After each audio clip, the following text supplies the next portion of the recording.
All right, let's be honest. We've all been there, right? You try to start a new habit, and you just wonder, how does this actually stick? Forget all the pop psychology stuff. Today, we're diving deep into the real science of how habits are formed.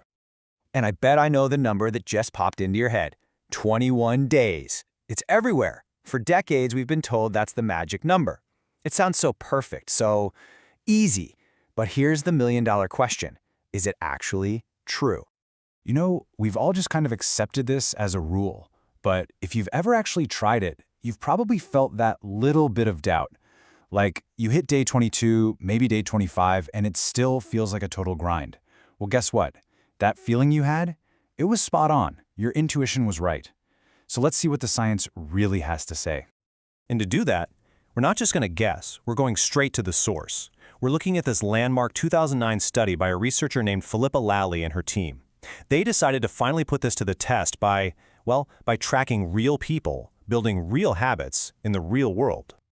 So how'd they pull this off? This is the cool part. They didn't stick people in some sterile, weird lab. No, they wanted to see how this all works out in the wild, with all the distractions and challenges that we all face every single day.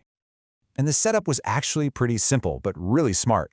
They got 96 volunteers, and each person chose a new health habit they wanted to build. Could be eating fruits, drinking water, or doing some exercise. But here was the rule.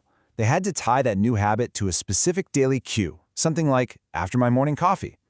Then for 12 weeks, they just had to report two things every day. One, did I do it? And two, and this is the really important part, how automatic did it feel? Okay, so it's those daily ratings of how automatic it felt that gave us the real gold. Because it turns out, the way a habit develops, the shape of that progress, it isn't a straight line at all. It's actually a curve, a very specific and predictable one. Now, before we look at that curve, we need to get clear on what the goal even is. See, the researchers weren't just counting days. They were measuring something called automaticity. It's a bit of a sciencey word, but all it really means is that point where you do something without even thinking about it. It becomes second nature. You're not using willpower, you're not debating it, you just do it. That feeling, that effortlessness, that's the real finish line. So most of us picture progress like this, a straight line going up.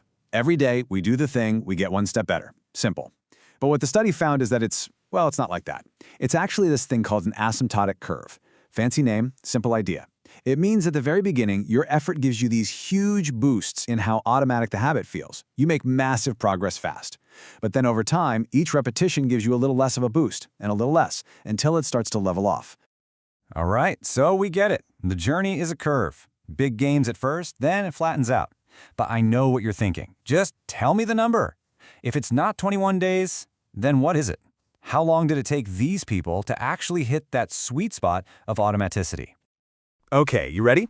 The average time was 66 days. 66. That's more than 2 months. So on average, we're talking about 3 times longer than that old 21-day myth. But, and this is a huge but, that number, 66, is actually not the most important takeaway here. Not even close. See, the thing about averages is that they can hide what's really going on. They smooth everything out. And in this study, the truth, the most powerful lesson, is buried inside that 66-day number. And here it is. This is the real story.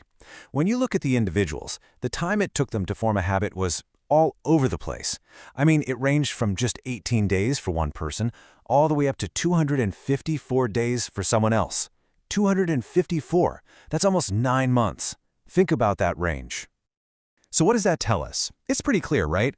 There is no magic number. It is completely personal. It depends on you, your life, and, of course, the habit itself. The study found that really simple stuff like drinking a glass of water became a habit way faster. But more complex things, like, say, doing 50 sit-ups after your morning coffee, yeah, that took a whole lot longer to feel automatic. Okay, let's tackle the other big fear that gets all of us. You know the feeling. You're doing great. You're on a streak, maybe 2 weeks straight. You're feeling unstoppable. And then life happens. You miss a day, and that voice in your head starts screaming, "Well, that's it. It's all ruined. Back to square one." It's that classic all-or-nothing trap, and it sabotages so many of our best intentions. We have this belief that one little mistake just wipes out all the hard work we've put in. So what did the actual data from the study have to say about this? This might just be the most liberating sentence in the entire study. I'm going to read it word for word. It says, missing a single opportunity to perform the behavior did not materially affect the habit formation process. Just let that sink in for a second. Missing one day didn't matter. It didn't derail them. What this tells us is that building a habit is about being consistent most of the time, not being perfect all of the time. Okay, so let's recap. We've totally busted the 21-day myth. We know that progress is a curve, not a straight line.